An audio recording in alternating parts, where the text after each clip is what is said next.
The antiseptic scent of disinfectant burned his nose. Bobby blinked hard against the harsh overhead light, a sterile ceiling coming into blurry focus. His head throbbed as if someone had driven a chisel through his skull. He tried to sit up, but a stabbing pain in his side froze him. Tubes, monitors, IV, hospital. A nurse rushed in. "Dr. Bobby, you're awake." Her voice trembled with excitement. "We were worried.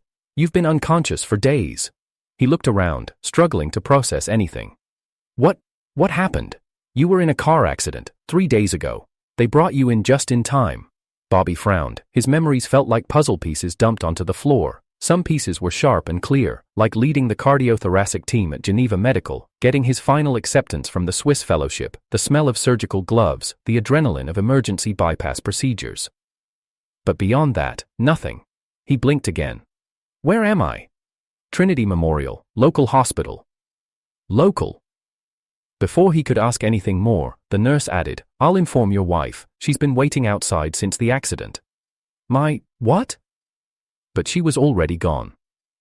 A few minutes later, the door opened. A woman in a pristine charcoal blazer walked in, heels muted on the tiled floor. Her face was stunning, high cheekbones, red lipstick, not a hair out of place, but her expression was unreadable. No tears, no joy, just calm detachment.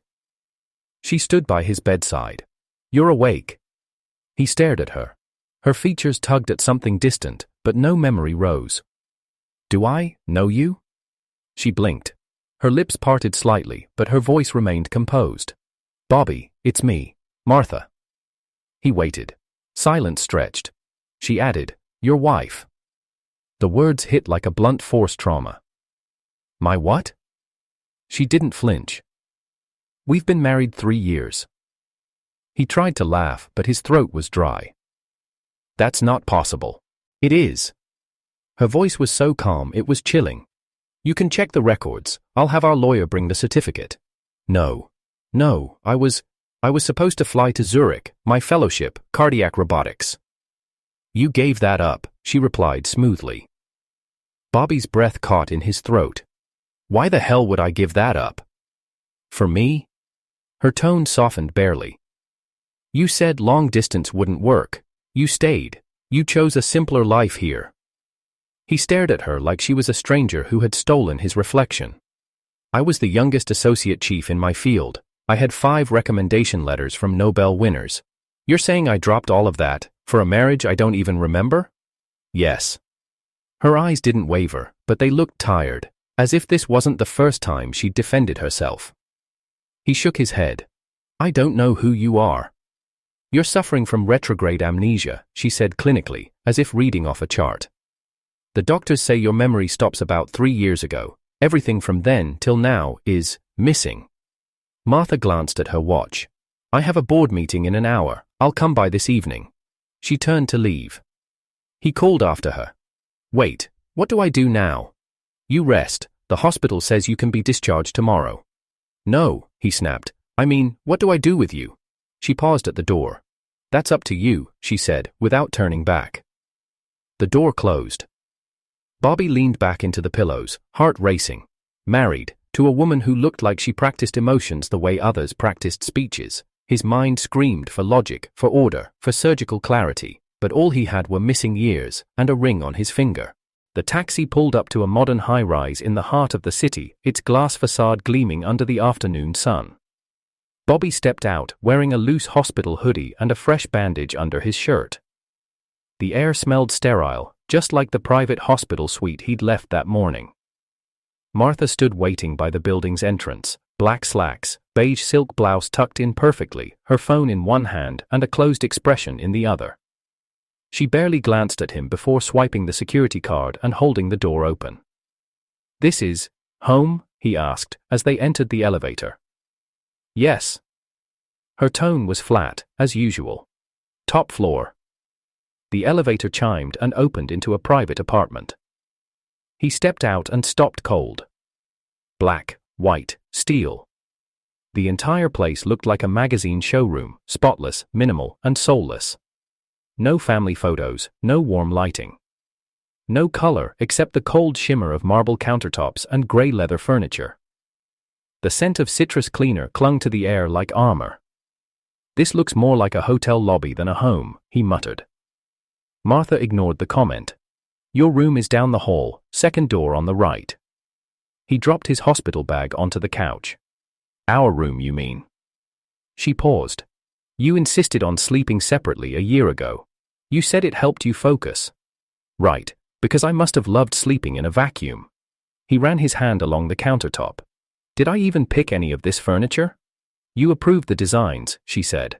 Or, more accurately, you said, whatever makes you happy, Martha. His laugh was short and bitter. Sounds about right. He walked to the fridge. A neat row of takeout containers stared back. Chinese, Thai, protein shakes, 2 bottles of white wine, untouched. Don't we cook? I don't have time, and you used to say hospital food killed your appetite. Did I ever say anything about what you cook? She didn't answer. Bobby stepped into what used to be his office, sleek desk, empty shelves, a calendar filled with post-its written in Martha's handwriting, pick up dry cleaning, board meeting 8 a.m., client dinner with Mr. Gabriel, RSVP. He opened the drawers, neatly filed legal case printouts, a tablet with courtroom apps installed, a stapler. No surgical journals, no med texts, no trace of the man who used to spend nights studying valve suture techniques and robotic incisions. He turned back to her. You said I chose this, to stay, to help you. You did. He gestured around them. This doesn't feel like a choice. It feels like I disappeared into your routine. She leaned on the kitchen island. You said you didn't want to be one of those couples who barely spoke across time zones. You said this place, this life, was enough. Enough for who? He asked. Martha's phone buzzed. She checked it instantly. Work? She nodded. Client files. I'm sure I helped with those too. You used to read over my contracts and summarize them. Said it relaxed you. He rubbed his eyes. Summarizing lawsuits for a living. Brilliant way to kill a brain built for surgery. Martha's voice stayed calm. You weren't happy at the provincial hospital. Long hours, endless pressure. You said you were burning out. And what am I now? He asked. A houseplant with a license. You're a respected attending physician at the municipal hospital. No call shifts, no media attention, good work-life balance. No prestige, no growth, no future. Silence. He stepped back, letting the words hang. You know what the funniest part is? He said. I don't even remember giving it all up. I just woke up one day and found out I'd signed away my future like a dotted line contract, and I don't even remember why. Martha's shoulders tensed. Because you loved me. He looked at her. Did I? She flinched, just barely. You used to bring me coffee when I pulled all-nighters, she said. You packed my courtroom bags. You sat in the car for hours waiting outside client offices. You were my anchor. No, he corrected. I was your assistant. That's not fair. No, what's not fair is that I gave up heart surgery for this, for a woman who talks like a closing argument. Martha's expression finally cracked. You think this was easy for me? I work 16-hour days. I'm responsible for 24 staff, a firm, and a reputation. You think I had time for flowers and cuddles? I didn't need flowers, he said softly. I needed a partner. She looked away. He walked past her to the living room wall. A single wedding photo hung there, perfectly framed, perfectly composed. She wore a sleek white gown, he wore a navy tuxedo. Neither of them smiled. We look like actors posing for a merger announcement. He turned back toward her. Tell me something real, Martha. Tell me there was love in any of this. Her eyes shimmered, just for a second, but her voice didn't falter. There was. Then where is it now? She opened her mouth, but the doorbell interrupted. She checked her phone. That must be Gabriel. I scheduled a quick meeting. He froze. Gabriel? A business associate. We co-manage a few accounts. He helped during the merger. He stared at her, but she was already walking to the door. I'll be in the study. The door clicked shut behind her. Bobby sank into the couch, trying to process everything. He looked down at his hands. These were hands that used to hold scalpels, clamp arteries, stitch vessels smaller than threads. Now they carried takeout and highlighted legal clauses. Who was he now? And who was the woman in the other room, the one who called herself his wife but couldn't even look him in the eyes? The silence in the apartment said down on him like the air in an operating theater before the first incision. He didn't know the answers, but he knew one thing: this wasn't the life he remembered choosing. The event was held at the city's most prestigious 5-star hotel. Bobby adjusted the cuff of his borrowed suit, the tie unfamiliar around his throat. He stood beside Martha in the marble lobby, feeling more like a chauffeur than a husband. Her silver evening gown shimmered under the chandelier light, her hair twisted into a precise updo. She hadn't looked at him once since they left the apartment. "Just stand beside me and smile if anyone asks questions," she said, her voice calm, controlled. "Is that what I am now, a PR accessory? I don't have time for sarcasm, Bobby." The ballroom doors opened and they stepped inside. Music, murmurs, champagne, and polished smiles filled the space. Bobby recognized no one, everyone recognized Martha. She floated from group to group, law partners, investors, officials, speaking with precision and effortless authority. Bobby kept his distance, nodding when necessary, invisible otherwise. "Willow," a voice rang out. A tall man in a dark velvet suit strode across the floor, his presence magnetic. Bobby's eyes narrowed. "Gabriel." Martha turned, her expression softening, not forced, not polite, genuinely soft. She smiled in a way Bobby hadn't seen since waking up. "You look stunning tonight," Gabriel said, bending to kiss her cheek, "as always." She chuckled. "You're late." "I had to pick up something special," he said, eyes gleaming. Gabriel turned to Bobby. "And you must be the good doctor, Martha's husband." Bobby extended a hand. "Bobby." Gabriel's grip was firm, smug. "I've heard so much about you. I wish I could say the same." Gabriel laughed, clearly amused. They made their way to the center of the hall where the charity auction was about to begin. A host in a tuxedo took the mic. "Ladies and gentlemen, tonight's final item is something truly rare, a pair of blue diamond earrings from the Shimizu collection, donated anonymously. Esses. Tarding bid, 1 million. A murmur rippled through the crowd. 1.5, a voice called out. 2, someone else added. Bobby sipped his champagne, barely listening. Then Gabriel raised his paddle. 3 million. More gasps. Bobby blinked. "He's joking, right?" 4 million, a woman in red countered. Gabriel didn't flinch. 5. The room fell silent. 6, the woman tried, voice shaky. Gabriel raised an eyebrow. 8. The room erupted. Going once, twice, sold, to Mr. Gabriel. Polite applause echoed. Gabriel turned to Martha with a showman's flourish. "For the most brilliant partner I've ever had, a gift to match your brilliance." The crowd turned, flashbulbs went off. Martha froze, her expression caught between stunned and flattered. Bobby stared at her. "Tell him to take it back." She opened her mouth but said nothing. Gabriel smiled. "Come on, Dr. Bobby, it's just a friendly gesture, surely you don't mind." "I do," Bobby said. "I mind a lot." The air shifted. "I don't think an $8 million gift is casual," Bobby continued, locking eyes with Gabriel, "and I don't think my wife needs jewelry from another man to validate her brilliance." "Is it really about the jewelry?" Gabriel said smoothly, "or are you just feeling outmatched?" "Gabriel," Martha's voice cut in sharp, "that's enough." Bobby turned to her. "You won't return it?" "I didn't ask for it, but you didn't reject it either." "We're leaving," she said, grabbing Bobby's wrist and dragging him out of the ballroom. They didn't speak until they reached the car. She slid into the passenger seat. Bobby drove in silence. Halfway home, he broke. "How long has this been going on?" "What?" "The flirting, the gifts, the way you look at him." "I don't look at him any particular way." "You smiled tonight, Martha. I didn't know you even remembered how." "Don't twist this." "Then tell me. Was there ever a point in the last 3 years where you thought of me as anything more than an assistant with a medical license?" She turned toward the window. "I gave up my future for you," he said quietly. "And I don't even remember why.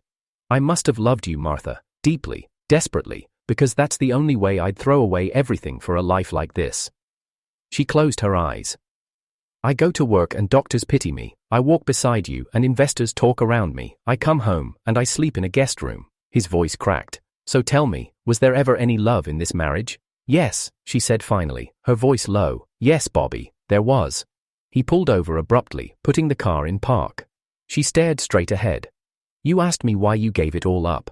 The truth is, I asked you to. I told you I couldn't do long distance. I told you if you went to Switzerland, it was over. His breath left him. I was afraid, she admitted. Not of losing the relationship, of losing you. I've never depended on anyone in my life. I've built everything with my own hands. But when you told me about the fellowship, I panicked. She finally turned to face him. I couldn't bear the thought of you leaving, so I used every word I had to make you stay, and you did. He said nothing. Sir. He exhaled. It was wrong, I know that now. I was selfish, and I've never said sorry, not even once. The silence filled the car. He stared at the steering wheel, heart thudding. I don't know what hurts more, that you manipulated me, or that I let you. Martha looked down, her hands trembled in her lap. He pulled the car back onto the road. Neither of them spoke the rest of the way home. The municipal hospital cafeteria smelled like reheated soup and institutional regret. Bobby sat alone at the back corner table, stirring his coffee without drinking it. He'd barely slept, his mind was stuck in a loop, the gala, Gabriel, the earrings, Martha's confession. A shadow fell over the table. Dr. Bobby? He looked up. The woman standing in front of him had soft eyes behind round glasses, her chestnut brown hair pulled into a low ponytail. Her expression was hesitant, gentle, like someone afraid to wake an old dream. It's me, Marie.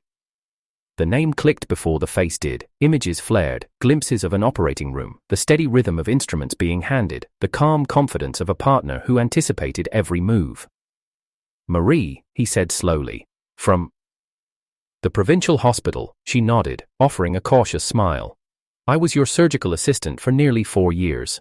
He stood awkwardly. Sorry, my memory's still blurry. I had an accident. I heard, she said gently. I wasn't sure if I should come, but when I found out you were back at the municipal, I couldn't stay away. He gestured to the chair. Please, sit. She did. For a moment, they just sat in the buzz of the cafeteria noise, the quiet between them warm instead of empty. I saw your name on the team list for that emergency dissection case last week, she said. You handled it like no one else could. He looked at her, surprised. You saw that? I was assisting in radiology on the 3rd floor. Word spread fast. They said you were a ghost with a scalpel. Bobby gave a small laugh. I don't even remember the techniques I used. My hands did what my mind couldn't recall. That's because it's in you, not just memory, instinct. He glanced down. I feel like a ghost of who I was. Everyone keeps telling me what I used to be, but it's like listening to someone else's legend. She hesitated. Do you? What? And to know more? He nodded slowly. Marie opened her purse and pulled out a slim envelope. I wasn't sure you'd believe me, so I brought this. Inside were printed pages, conference rosters, surgical reviews, one medical journal cover with his name listed under contributors, Robotics in Cardiovascular Surgery, Volume 6.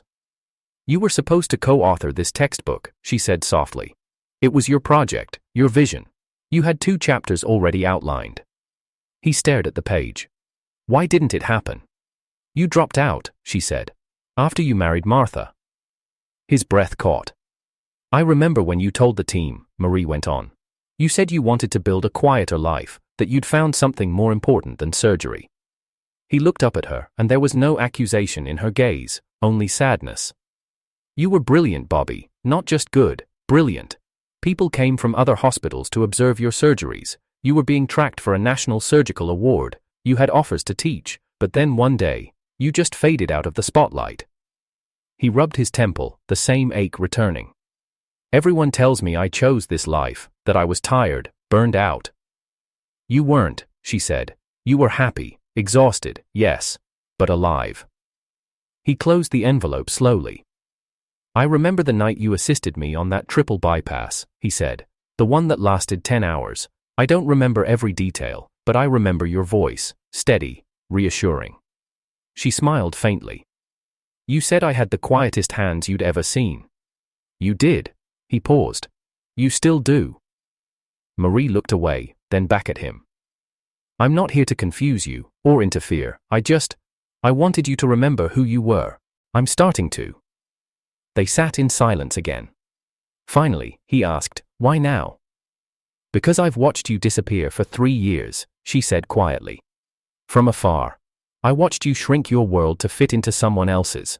I thought, maybe now, if you could see yourself again, maybe you'd come back. He studied her face. Marie. I'm not asking you to leave Martha, she said quickly. This isn't about that. I just want you to stand tall again. He swallowed. You've been waiting this whole time? She nodded. Yes. That's a long time. I didn't wait for you to come back to me, she whispered. I waited for you to come back to yourself. His eyes burned. For the first time in weeks, something in his chest loosened. Not romantic heat, not confusion, just clarity. The clarity of someone seeing you, not as who you've become, but who you were meant to be. He stood. Walk with me? She smiled. Always. They walked through the back garden of the hospital, just like they used to after night shifts, when the world was quiet and the sky was dark blue. I don't know what's ahead, he said. Everything's tangled, but you helped me remember what matters. She stopped near the bench. Promise me one thing, she said. Anything. When you go back into that OR, when you feel the scalpel in your hand again, don't think about the life you gave up, think about the one you still have. He nodded. She gently touched his wrist, the same way she used to hand him clamps during surgery, soft, grounded. Then she turned to leave. He watched her walk away, a silhouette in the sunlight. Not a temptation, a reminder. He turned back toward the hospital. There was work to do. The first article appeared late on a Wednesday evening. Bobby found it by accident while scrolling through his phone, a headline catching his eye. From prodigy to placeholder, is Dr. Bobby Lou still fit for the OR? He tapped on it. The piece wasn't overtly slanderous, it was worse, it was insidious.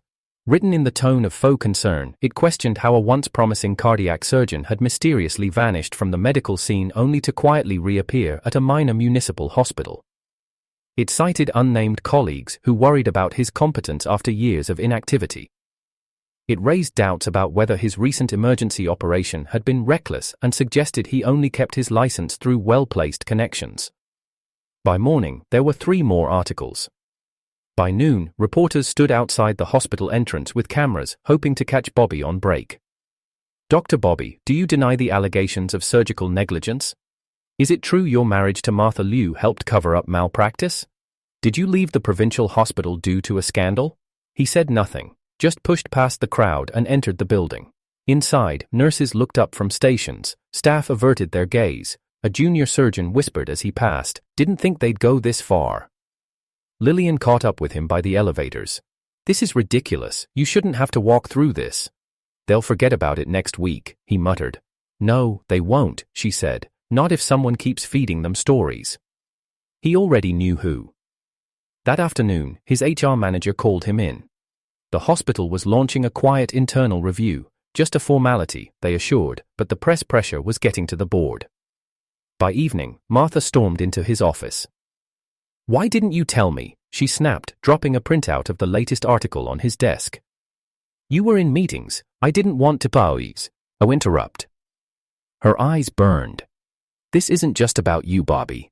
This is about your name. Our name. He stood. You think I wrote the damn articles? No, she said, but I know who did. He waited. Her voice dropped. Gabriel came to my office this morning, said the rumors could all go away if I accepted a long-term advisory role with his firm. Bobby stared at her. He actually said that? He said your reputation wasn't stable anymore, that I needed to start separating our profiles, legally and publicly. He laughed once, bitter. The man's efficient, attacks me, then offers you a life raft. Martha's eyes narrowed. He's underestimating the wrong people. You told him no? I told him to go to hell. Silence passed between them. He turned to the window. There's something I need to ask. What? How long were you and Gabriel involved? She didn't speak right away. He turned to face her. Her shoulders tightened. We were engaged. 5 years ago. Before you. The words dropped like weights in his chest. Why didn't you ever tell me? Because I ended it, because it didn't matter. It matters now, he said. I just got dragged through the digital mud by a man who once had your ring on his finger. Her voice cracked. I thought it would stay in the past. You thought wrong. He walked out. That night, he sat alone on a park bench, city lights swimming in his peripheral vision. He couldn't escape the image of Gabriel raising that auction paddle, watching Martha with smug entitlement. It wasn't just about money or power. Gabriel wanted to erase him, not just from Martha's life, but from the record, from memory. His phone buzzed. Marie. I saw the articles. Don't believe a word. You were a legend before any of this. He stared at the message for a long time. Back home, the apartment was dark. Martha was in the study, door closed. He didn't knock. Instead, he stood in front of their wedding photo again, the one that had never felt real. He looked at his expression. Vacant. Like a man halfway to vanishing. The surgery request came not through a hospital memo but directly delivered by the personal assistant of Victor Chang, CEO of Evotec Pharmaceuticals. The irony didn't miss Bobby. Evotec was the company that had signed exclusive R&D partnerships with Gabriel's firm. The same Gabriel who'd been leaking stories, twisting headlines, and sowing doubt in every corner of Bobby's life. Now, their CEO needed him. A severe ascending aortic dissection, rare, deadly, time-sensitive. Why me? Bobby had asked. The assistant had hesitated. Because his last words were, find the one surgeon who won't need to be told twice. Within hours, the boardroom became a battlefield. Too political, warned Lillian. Gabriel will spin it. If you fail, then I fail publicly, Bobby cut in. But if I say no, I'm everything they've accused me of. He signed the papers. The hospital board tried to hide it. No press, no announcements, but the surgery got leaked. Of course it did. By the time Bobby scrubbed in, a live stream was running through closed internal channels and a dozen reporters lined the sidewalk. As he walked toward the operating room, Gabriel appeared, leaning casually against the glass. Quite the comeback moment, Gabriel smirked. Sure you're up for it, Dr. Placeholder? Bobby met his gaze. I'm not doing this for you. No, Gabriel said, voice low. You're doing it for her. That's always been your flaw. Bobby walked past him without a word. Inside the OR, silence reigned. The team had been briefed. He'd assembled every name he trusted. No dead weight, no onlookers, just skill and precision. The patient's vitals were already unstable. The aneurysm had ruptured a portion of the vessel wall. Bobby inhaled. Let's begin. It took 5 hours. 2 complete bypasses. 3 reanastomoses. Microscopic sutures on aortic tissue thinner than paper. The kind of procedure where your HUI and doesn't just need steadiness, it needs memory. Every move, every second, felt like walking a wire between revival and ruin, and yet, he didn't falter. Not once. When the final clamp was removed and blood pulsed through the reconstructed aorta, the OR nurse whispered, perfusion stable. He stepped back, sweat trickling down his temple. Victor Chang lived, and so did Bobby. The media exploded. Fallen surgeon redeems himself in miracle procedure. Dr. Liu saves Evotec CEO, Gabriel Lin's ties under review. From scandal to savior, the comeback of a cardiothoracic genius.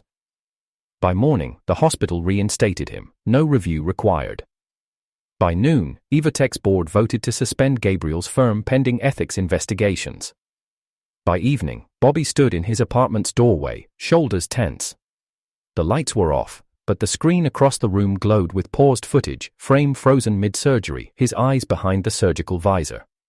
Martha sat curled on the couch, still in her office suit, arms wrapped around her knees. She didn't look up when he entered. I watched all 5 hours, she said quietly. Every second. He remained still. I didn't breathe until they wheeled him out, not once. He crossed the room and sat across from her. You didn't have to, he said softly. Yes, I did. A pause.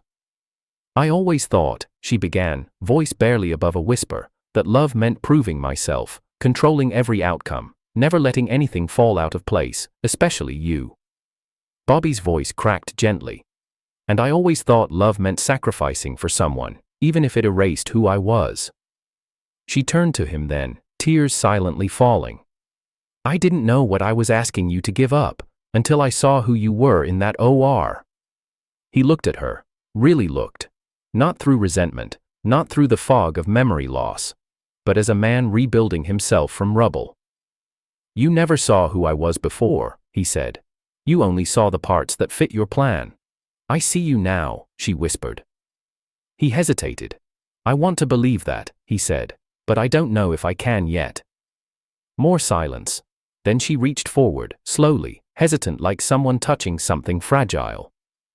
Their hands met, fingers tightened. She leaned into him, he let her.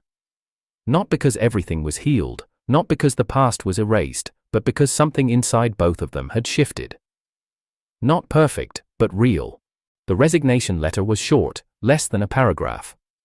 Martha submitted it during a board meeting and walked out without waiting for questions. They said she was crazy. That no woman in her position walks away from $1 billion company just to work on her marriage. She didn't care. For the first time in years, she wasn't powering toward a merger, a press conference, or a deal. She was just Martha, wife, soon-to-be mother, and someone finally trying to make things right. They moved to a smaller apartment near the coast, nothing extravagant, just open space, morning light, and no silent walls watching their distance. Bobby returned to surgery full-time, but this time, with boundaries. He declined media interviews, focused on robotic surgical development, quietly co-authored that textbook he once abandoned. For a while, things felt peaceful, whole, until the letter came, a formal complaint, filed by Gabriel Lynn, alleging malpractice during the Evotech procedure. Bobby stared at the envelope in his hands, nausea curling in his gut. He's trying to sink me before he goes down, Bobby murmured. Martha didn't flinch. Then, in a tone he hadn't heard in months, steel hidden beneath velvet, she said, "Then let's make sure he goes down first." Martha reactivated her bar license and called in every silent favor she had left from her legal days. By the end of the week, she had a team. She dug through the paperwork herself, hours at the table, legal pads covered in red ink and timelines. She spoke with hospital staff, subpoenaed communication logs, reviewed OR footage again and again, and she found it. Emails between Gabriel and a former hospital staffer, suggesting payment in exchange for filing an anonymous complaint. He hadn't just accused Bobby, he'd tried to frame him. Martha brought it to court, filed a counter-motion, and named Gabriel as a defendant in a civil case for defamation, medical interference, and attempted bribery.